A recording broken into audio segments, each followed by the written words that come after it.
Okay, let's give you guys some more practice. So somehow work out this area here. Work out this area here from 0 to 1. From 0 to 1.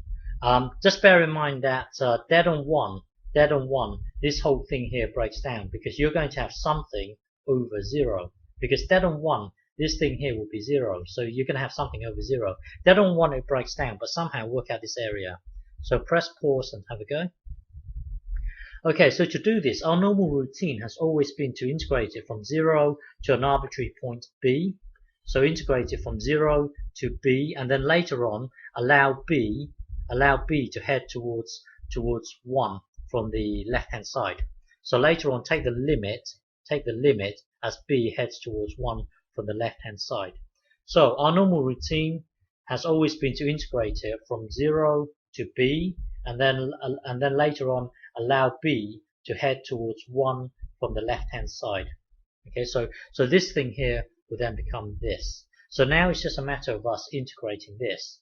Now to integrate this, now it's just a matter of us integrating this. To integrate this, hopefully you should train yourself to recognize that this is very similar to, this is of the form 1 over 1 minus something squared.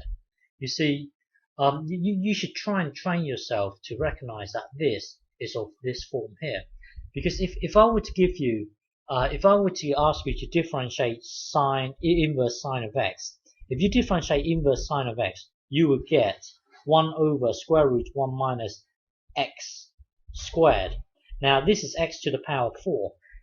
You see, if I were to ask you to differentiate x squared, if I were to ask you to differentiate inverse sine of x squared, you would have this 1 over blah blah, and then your x squared will go in here, and then you've got to times the derivative of the bubble itself, which will be 2x, and this gets multiplied to the top, and you can see that this is very similar to this, and x squared is really x to the power 4. The point here is that we are trying to integrate this.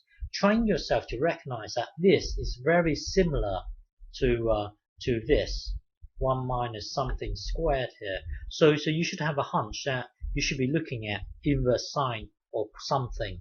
So well, anyway, make this to be your guess. Make this to be your guess. If you were to differentiate this, you would get this x squared times 2x. But then you want this 4 here. So go back to your original guess and make the adjustment. Stick a 2 in front of this. Now differentiate this. You will get this thing times 2. So that will then multiply to the top, multiply to the top. That will then give you this. The point here is that if you integrate this, you will get this 2 this squared here. So to integrate this, it would be this. And then okay, so to integrate that, it will then give you this.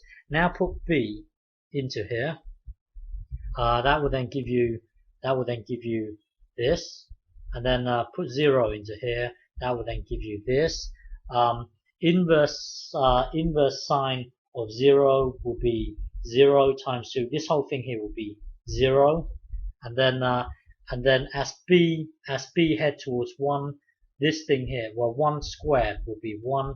Inverse sine of 1, inverse sine of 1 will be pi over 2, and then you times this 2 here, it will give you pi. So overall, that area here, this area here is given by pi. Okay, that's your area.